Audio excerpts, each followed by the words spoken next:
recibir platita, pero es que diciembre también viene con obligaciones, renta, IVA, municipalidad, cuánto pagar y cuándo pagar, que es lo más importante.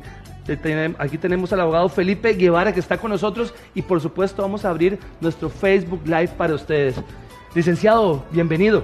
Gracias, buenos días. Ahora, ¿cuáles son los impuestos que uno tiene que pagar a fin de año? Porque no solo recibir platita, ¿verdad?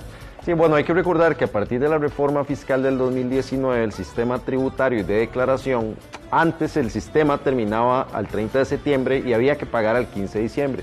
Eso cambió. Ahora se paga al 15 de marzo, entonces lo que hay que contemplar en aquellas personas que son trabajadoras independientes, un emprendedor, es que a diciembre debe saber cuál va a ser la cuota tributaria que le va a tocar pagar, es decir, cuánto fueron mis ingresos y cuáles son mis gastos y cuánto tengo que darle al fisco al 15 de marzo. Entonces, ese tal vez es la obligación principal. La segunda son obligaciones que ya están normalmente todos los meses, como es el IVA, sí, que vamos presentando mes a mes, y la tercera, que arrancaría a inicios del próximo año, y es muy general, es el impuesto territorial o de bienes inmuebles, que es el que pagamos por tener una propiedad o una casa. Ahora, importante, si tenemos un lote, una propiedad, esa casa que usted dice, ¿cuáles son los impuestos que uno dice, no, a fin de año tengo que pagar esto? Sí, el fundamental o el principal es el impuesto de bienes inmuebles, okay, que ese es el impuesto que cobran las municipalidades anualmente, pero debemos declarar a inicio de año y pagarlo, si se puede, de un solo tracto, o las municipalidades permiten fraccionarlo. Entonces, ¿qué es lo que sucede? Que a inicio de año tengo que ser consciente que debo preguntar a la administración tributaria de mi municipalidad cuánto es el impuesto que me toca por la casa o la propiedad que tengo, un lote o demás. ¿Por qué? Porque el impuesto lo que grava o te obliga a pagar es sobre la tierra. Entonces, ser propietario de tierra, sea una casa o un lote, obliga a pagar año a año un impuesto a la municipalidad. Ahora, ¿cómo calculamos ese impuesto? Y es importante que usted me escriba al Facebook Live también, porque hay muchísimas dudas. ¿Cuánto pagar? ¿Cómo pagar? A ver, y si usted no paga eso también puede ser un broncón también, pero ¿cómo decimos? ¿Cuánto tenemos que pagar por esa casita que tenemos ahí? La ley lo define y la ley lo que dice es que el 0.25% del valor registral del inmueble en la municipalidad. Entonces, lo que hay que tener en cuenta es cuál es el valor que tengo declarado, que hay que actualizar cada 5 años. Y a partir de ahí se determina el impuesto que debo o puedo fraccionar en varios meses para pagarlo.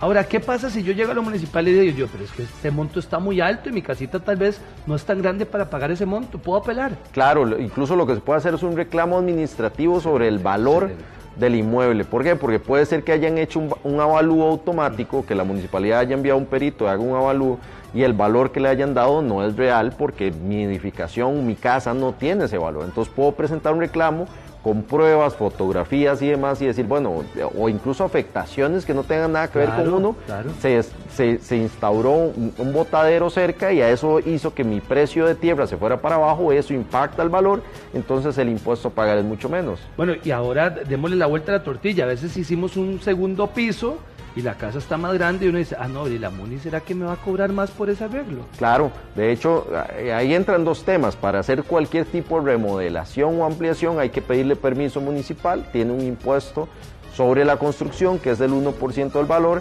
y eso automáticamente va a incrementar el valor registrado de la propiedad y va a hacer que tengas que pagar más cada año.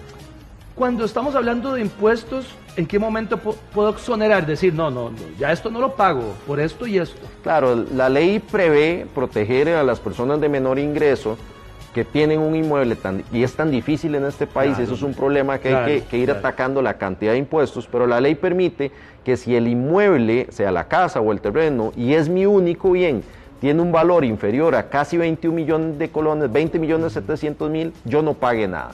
Ok, ¿qué pasa si la propiedad vale 30 millones? Voy a pagar el 0.25 que hablamos de impuesto entre la diferencia entre los 21 millones y los 30 millones, es decir, sobre los 9 millones pagaría el impuesto. Entonces, la exoneración se abarca a todos aquellos que tengan un único inmueble en ese cantón y que tenga un valor inferior a 20.700.000. Vea qué interesante a Carlos el aporte que nos hace en nuestro Facebook Live. El problema es que los valores los establecen en la oficina de normalización, en el Ministerio de Hacienda.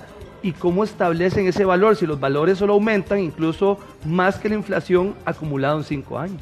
Ya existe una tabla de valoración, el órgano de normalización y valoración técnica definió los valores por zonas geográficas. Entonces hay muchas zonas donde ya tienen esa afectación y hay que tener cuidado porque hay zonas que tienen un valor comercial, pero en realidad mi propiedad no debería o no se ve permeada por el valor de esa zona comercial. Entonces eso es parte de lo que se tiene que revisar a la hora de cuando me determina el impuesto a pagar. Bueno, doña María dice que vive en un edificio, que tiene que pagar.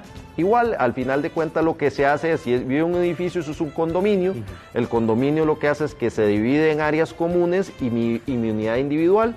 Yo se debe contemplar mi porcentaje de relación de propiedad con el área común más mi unidad y a partir de ahí se establece el valor y el impuesto a pagar.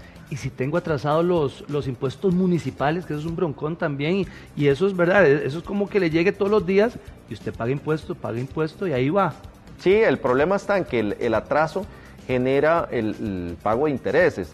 Y ese es un tema que hay que ir viendo de política pública, porque si analizamos lo que es gravar la propiedad en estratos inferiores debería eliminarse, sobre todo por las dificultades que se está atravesando actualmente.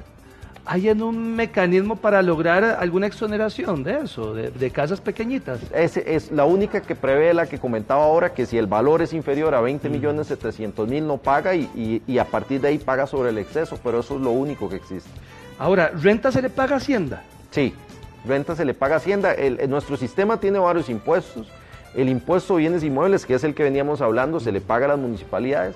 Y el impuesto sobre la renta es un impuesto anual, que es lo que me gané de enero a diciembre y que debo declararle a Hacienda y pagarle. Hacienda al final es el Estado, entre el 1 de enero y el 15 de marzo del año siguiente. Ahora, a veces ese monto es bastante alto, ¿verdad? ¿Me puedo sentar con Hacienda y decirle, vea, le pago como de polaco, ¿verdad? Un mes esto, el otro mes esto, o no se puede, hay que pagar?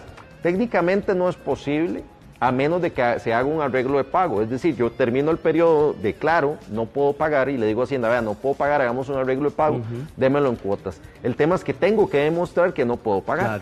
Claro. Entonces, es un tema complejo. Bueno, doña Cici, le mando un abrazo, gracias por estar con nosotros. Mi suegra tiene la mitad de la casa y mi suegro el otro, pero ya falleció. ¿Qué se puede hacer? Buenos días, dice doña Cici. Eso implica que la propiedad está dividida en derechos. Sí, señor. En derecho 1 y derecho 2. Lo que ella debe hacer es presentar el certificado, bueno, y abrir la mortual, porque al final la propiedad, lastimosamente, queda a nombre de él, tiene que irse a un proceso sucesorio, abrirse la mortual y que se le asigne a ella. Una vez asignado, ella reúne los derechos como dueña única y lo presenta a la municipalidad y paga. Pero eso no implica que no tiene que dejar de estar pagando. Ok, ya va a tener que pagar el derecho de ella y el derecho de su esposo fallecido, porque si no la deuda va a seguirse acumulando y va a ser carísima. Claro. Vea, doña Soledad, muy buenos días, doña Soledad. Una propiedad de un valor de 14 millones y es de un adulto mayor, ¿cuánto tiene que pagar? 0. Ah, qué bendición. Porque es menor a 20.700.000, que es el mínimo exento que la ley prevé para no pagar. Ahora, la suma y la resta del cálculo de renta, ¿cómo se hace? Ok, ¿qué es lo que prevé nuestro sistema? Nuestro sistema es algo que se llama, que es autodeterminativo, autodeclarativo. Eso en palabras sencillas es que yo vengo y la administración tributaria o el Estado confía en uno y le dice, bueno, ¿cuánto se ganó usted? O sea, ¿cuántos ingresos obtuvo y cuántos gastos vinculados con la generación de ese ingreso tuvo?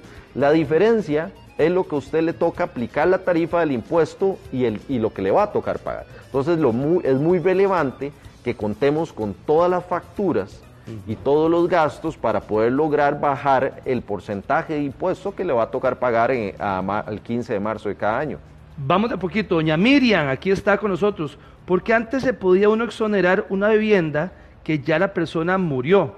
Yo exoneraba la casa de mi mamá, donde vivo, con el acta de fusión, pero dicen que ella fue y dice que ya eso no se puede hacer. No, porque al final era lo que hablaba, cuando alguien fallece hay que presentar un proceso sucesorio para precisamente se asignen la propiedad a los nuevos propietarios, pero el cobro del tributo sigue estando ahí porque la propiedad está ahí. Ese es el tema, por eso no hay que dejar correr este tipo de cosas.